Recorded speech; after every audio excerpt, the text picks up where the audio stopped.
200,000 in an LNG pension fund, enough to retire on? Well, let's look at some of the problems on that. Okay.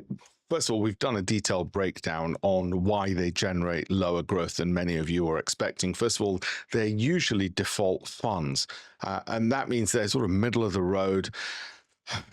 They fall between two stools. They're not what the high growth people or the younger people actually want. And even for some of the older ones who say, well, actually, I've been working for such a long period of time, I can now afford to have that kind of growth because I've got a good buffer.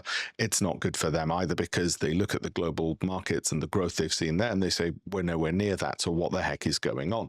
So we've broken it down in what you might end up with and actually what's costing you in terms of both fees and returns. More importantly, we go into why you're losing out with those LNG funds as well. And basically the default fund trap and what you should do about it and what the alternatives are as well. It's all there.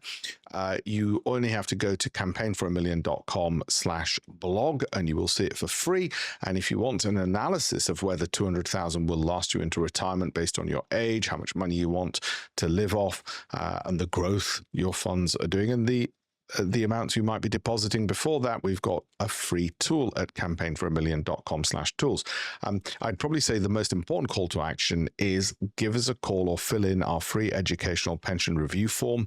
The link is in the bio. The link is on the screen. When you fill that in, we'll review the pension and educate you and inform you by pulling down data from the funds you're in, whether it's LNG or anything else, from the funds you're in, why they're underperforming, and what alternatives you might have. Now, be absolutely clear.